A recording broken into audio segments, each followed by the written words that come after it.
कि पिछले 30 सालों में सबसे तेजी से महंगाई पिछले महीने बढ़ी है इस देश में, और बेरोजगारी 60 वर्षों में सबसे अधिक मोदी सरकार में हुई है। पिछले कुछ दिनों में 1,90,00,000 जो लोगों को रोजगार लगा हुआ था उनका रोजगार छूट गया है। नए रोजगार की बात तो भूल जाइए।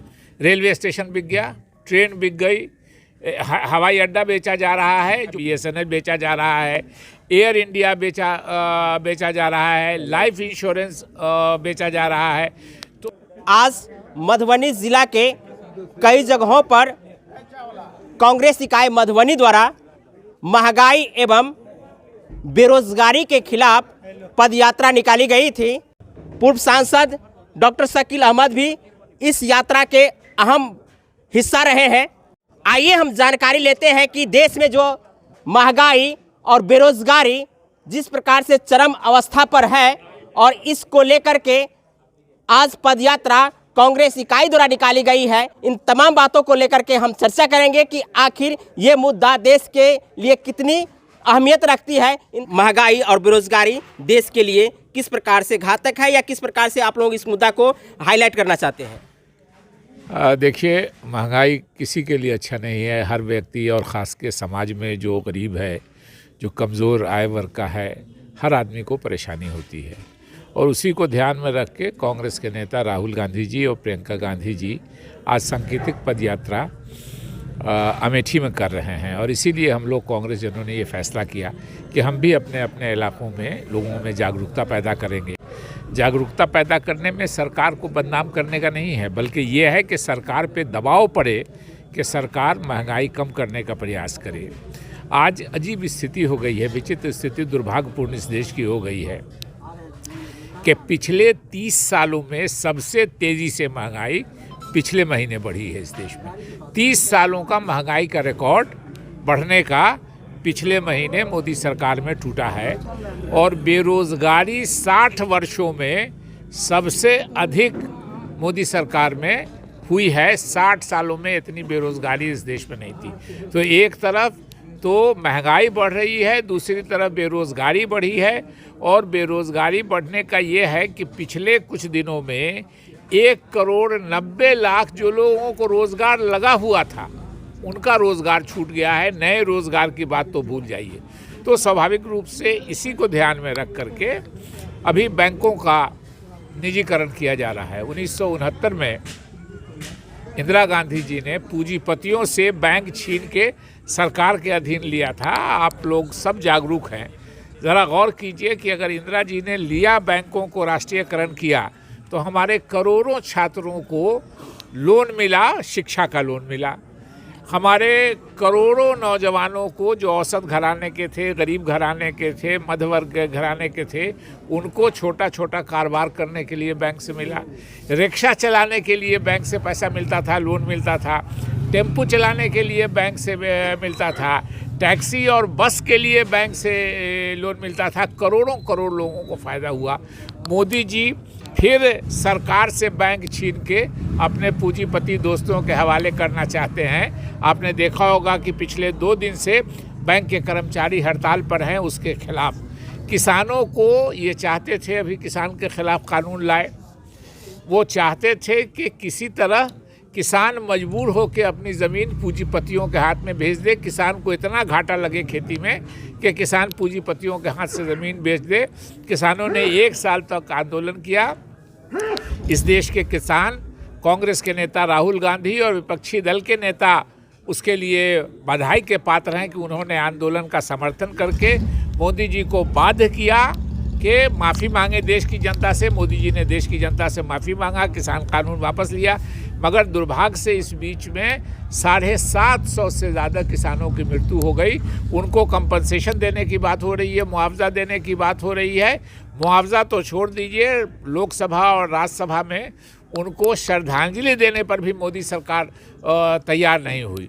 तो हम लोग पढ़ते थे समाजशास्त्र में, विद्यार्थी थे जब, तो पढ़ाया जाता था कि जो जनतंत्र होता है ये जनता के लिए, जनता के द्वारा और जनता के कार्यों के लिए ही ये जनतंत्र होता है। मोदी सरकार पूंजीपतियों की पूंजीपतियों के द्वारा, और पूंजीपतियों के लिए ही मोदी सरकार बनी है। देश की जनता से सारी चीज़ बेच रहे हैं। रेलवे स्टेशन बिक गया, ट्रेन बिक गई, हवाई अड्डा बेचा जा रहा है, जो पानी का जहाज़ जिसको बंदरगाह कहते हैं वो बेचा जा रहा है। BSNL यहाँ के लोगों के सहयोग से मैं MP बना था, भारत सरकार में इसी विभाग का मंत्री बना था। BSNL बेचा जा रहा है, एयर इंडिया बेचा जा रहा है, लाइफ इंश्योरेंस बेचा जा रहा है। तो हर चीज़ को मोदी सरकार 2, 4, 5 गिने हुए पूंजीपति हैं उनके हवाले करना चाहते हैं, और इसलिए कि चुनाव में उनसे पैसा लिया जाता है भारतीय जनता पार्टी के द्वारा, और उसको मदद करें। नोटबंदी क्या हुआ, मैं 1 मिनट में आपको बताता हूँ कि 14,86,000 करोड़ के नोट मार्केट में थे, और मोदी जी को जिन लोगों ने मदद की थी वो बैंक से लोन लिए हुए थे। बैंक वालों को कहा गया कि भाई इन्होंने इलेक्शन में मदद किया है, इनका पैसा माफ़ कर दो। बैंक ने कहा पैसा नहीं है, तो नोटबंदी कर दिया गया कि सारे लोगों ने, देश भर के लोगों ने पैसा जमा कर दिया बैंक में। जब 14,86,000 करोड़ बैंक में पैसा जमा हो गया, तो आज की तारीख में मोदी जी ने 3,70,000 करोड़ अपने पूंजीपति मित्रों का माफ़ कर दिया। नोटबंदी सिर्फ इसलिए की गई थी कि बड़े पूंजीपतियों का लोन माफ़ किया जा सके। इसलिए देश के खिलाफ जो काम कर रहे हैं, बहुत अच्छा नारा साथियों ने लगाया है कि गांधी नेहरू का हिंदुस्तान बेच रहे मोदी बेईमान। जिस प्रकार से मोदी जी कह रहे हैं कि हम देश हित में, चाहे नोटबंदी है या कहे कि वर्तमान में जो निजीकरण का मामला उठा रहे हैं, ये आपको लग नहीं रहा है कि देश हित में कर रहा है? देश हित में अगर करते तो आर्थिक स्थिति देश की खराब हो गई। बेरोजगारी 60 साल में सबसे ज़्यादा बेरोजगारी नहीं होती, महंगाई का 30 साल का रिकॉर्ड नहीं टूटता। तो स्वाभाविक रूप से ये सारा काम वो कर रहे हैं जिससे देश वो समझते हैं 4-5 बड़े पूंजीपतियों को। अगर उनके उत्थान की बात है तो ये समझ लीजिए, जो आदमी आज से 20 साल पहले स्कूटर चढ़ता था वो एशिया का सबसे अमीर आदमी हो गया। आप सोच सकते हैं कि मोदी जी देश समझते हैं वही 4-5 बड़े पूंजीपतियों को। अगर उसको देश समझते हैं 4-5 बड़े पूंजीपतियों को तो ठीक है, उनका उत्थान हुआ है। लेकिन बाकी जो 135 करोड़ जनता है वो परेशानी में है, घाटे में है, नुकसान में है, उसको परेशानी हो रही है। मोदी जी को नज़र नहीं आता। आप गए होगा, देखा होगा, उस दिन मोदी जी गए थे बनारस, 5 कपड़ा उन्होंने दिन भर में बदला। अब जरा गौर कीजिए, गरीबों का और फकीर है, हम झोला उठा के चल देंगे, फकीर 5 कपड़ा दिन भर में, आप फोटो देख लीजिएगा टीवी पर, 5 कपड़ा दिन भर में प्रधानमंत्री ने बदला, और वो दावा करते हैं ऐसा फकीर तो हम सब लोगों को भारत में बना दें। मैं तो भाषण में कहता हूँ कि भाई मोदी जी जैसा फकीर हमको भी बना दीजिए। जो हिमालयन गुची है वो खाएंगे मशरूम जिसको कहते हैं पहाड़ी, और दिन भर में 5 कपड़ा बदलेंगे, हमको वैसा फकीर बना दीजिए। हाल ही में मोदी जी 3 कृषि कानूनों को वापस किए हैं, पेट्रोलियम के बढ़े हुए दामों को कम किए हैं। तो आपको नहीं लगता है कि ये देश हित में काम कर रहे हैं और आप लोग लगातार आरोप लगा रहे हैं? देखिए, 700 मोदी जी पर तो 700-750 किसानों की मृत्यु हुई। मोदी जी को उसके लिए देश से क्षमा मांगना चाहिए। और उसके लिए कौन जिम्मेदार है 750 लोगों के, किसानों के? वो घर के गार्जियन थे, उनके परिवार से जाके पूछिए। और सिर्फ एक मकसद से कृषि कानून लाए थे कि किसानों को खेती में इतना घाटा हो कि किसान, मोदी जी के जो 4-5 मित्र हैं पूंजीपति, उनको वो आ गए थे खेती के बिजनेस में, कॉरपोरेट खेती के लिए वो स्टॉक बना रहे थे अपना पूरा खरीद करके अरबों अरब रुपए से, कि किसान मजबूर होकर ज़मीन बेच दे पूंजीपतियों को। इसी उद्देश्य से मोदी जी ने कृषि कानून लाया था। हम राहुल गांधी जी को धन्यवाद देते हैं, विपक्ष के नेताओं को धन्यवाद देते हैं, और सबसे ज़्यादा धन्यवाद इस देश के किसानों को देते हैं जिन्होंने 1 साल तक आंदोलन करके मोदी जी को माफ़ी मांगने पर मजबूर किया। मोदी जी ने देश की जनता से माफ़ी मांगा, मोदी जी ने किसान का 3 कानून वापस लिया, और फिर वो कह रहे हैं कि बैंक ख़त्म कर रहे हैं, और कह रहे हैं कि बैंकों के फ़ायदे के लिए है। बैंक का कर्मचारी को समझ में नहीं आता है, सारे देश के बैंक का कर्मचारी हड़ताल पे चला गया है। उसका एक आसान इलाज उन्होंने किया है कि 80% इस देश में हिंदू समाज के लोग हैं, 15% के आसपास मुस्लिम समाज के लोग हैं, 95% लोगों को आपस में लड़ाइए, लोग आपस में लड़ते रहेंगे, हमारे भ्रष्टाचार पे, हमारे पूंजीपतियों की मदद पे किसी की नज़र नहीं जाएगी। यही अंग्रेज़ किया करते थे। और हमारी आज़ादी की लड़ाई फूट डालो शासन करो, यही अंग्रेज करते थे। अंग्रेज चले गए हैं, निशानी रह गई है। लेकिन दुर्भाग्य हमारा क्या है कि अंग्रेज़ों को हम शक्ल से पहचान लेते थे कि ये हमारे दुश्मन हैं।